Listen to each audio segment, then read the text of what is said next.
Greetings, ladies and gentlemen.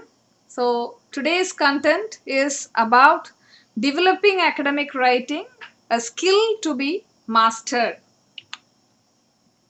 So, the very first thing that comes to any writer is about critical approach.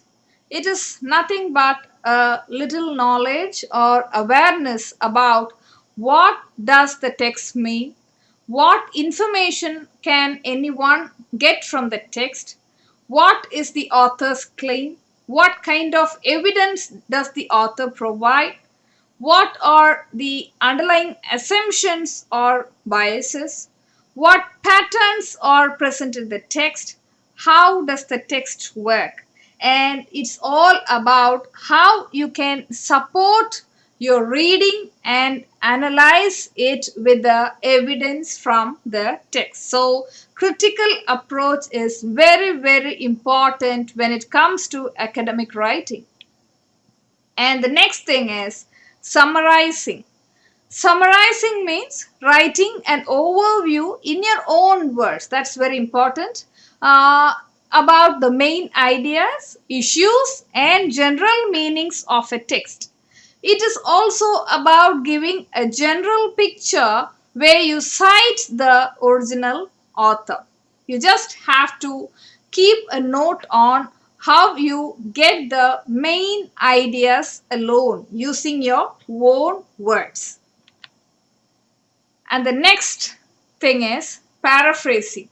So, paraphrasing means focusing on a particular issue, idea, or section in a text, and it's about using your own words to put forward the meaning of the original text. So, the exact meaning of the original text must be conveyed in your own words without changing the original meaning. Keep that in mind. In a paraphrase, you do not directly quote the text, but again, you must cite the original author. This is very important. And try to be confident to write in your own voice and to paraphrase in your own words. Direct quotation. So, this is also very much important when it comes to academic writing. So, direct quotation is usually identified by quotation marks or block indentation and is entirely the words of the original author which you have chosen to use.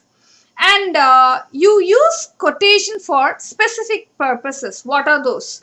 To prevent a very well stated passage of text whose meaning would be lessened if paraphrased, and in other places where you have to present an idea or argument to comment on.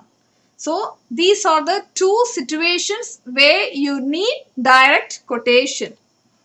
Intertextuality. So, when writing your paper, you will read a number of texts. The next stage is to move between the text and draw ideas together before putting forward your own understanding. So, this is intertextual work, an important part of academic writing, because it is an important task in negotiating how to relate and how to make connections between the ideas drawn from different writers and putting forward your own understanding. Intertextuality means working with a number of texts and relating one text to another. Firstly, it is about drawing on other texts to build a context. It also helps to use these texts to inform your argument and make your own assertions. So, our own assertions is very important to highlight the individuality of our writing. So, at these cases, intertextuality really helps. Persuasive writing. So, persuasive writing, it actually intends to convince readers to believe in an idea or opinion and to do an action. So it's all about telling your own opinion. So your opinion really matters in academic writing, be it your article or thesis or whatever it is. Your opinion matters a lot. Many writings, such as criticisms, reviews, reaction papers, editorials, proposals, advertisements, and brochures, use different ways of persuasion to influence readers. Finding your voice.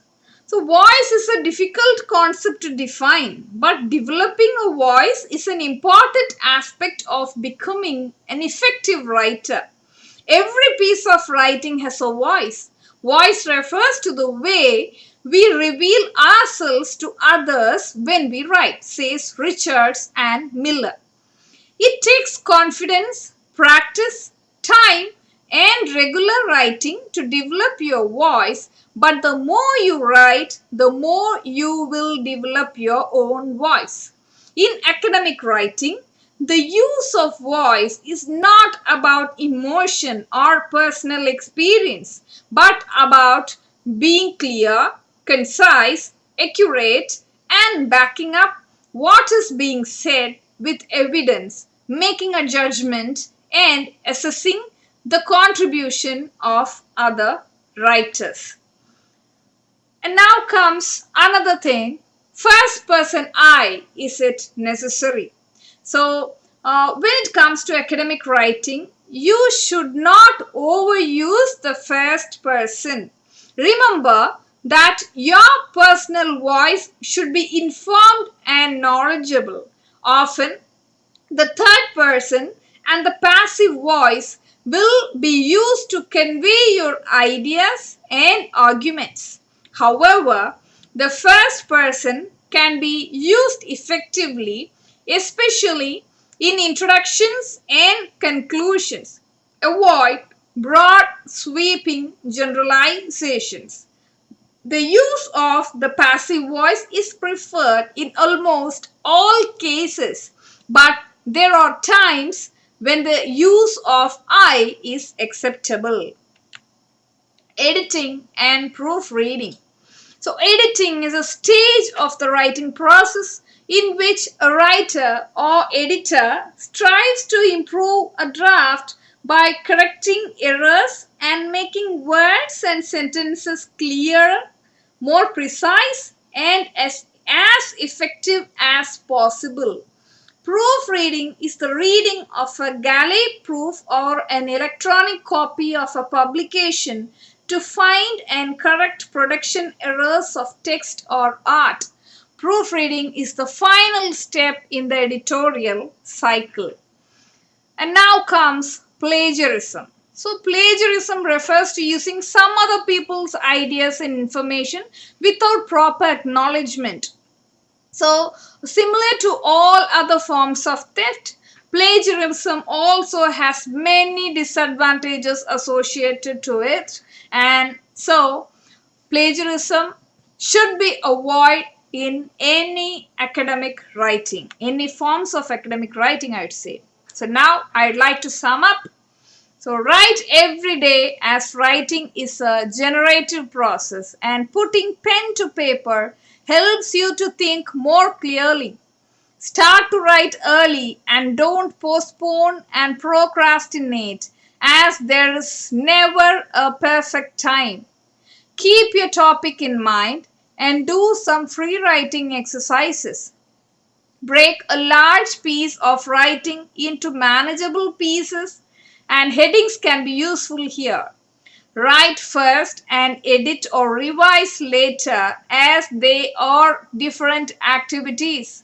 Remember that references are a tool to help you make a point or develop an argument, but you must acknowledge your sources. Ensure all citations and referencing are correct so that the reader understands how sources have been used. Draft and redraft, as you will not get it all right the first time itself. Remember that there are stages to writing: planning, free writing, writing drafts, revising, and editing. Readers need a route map to guide them through the work, so write a good introduction to make it clear what they are about to read. So, these are all about the techniques and strategies that are used to master academic skill. And I hope you must have enjoyed it. Thank you so much for your patient listening.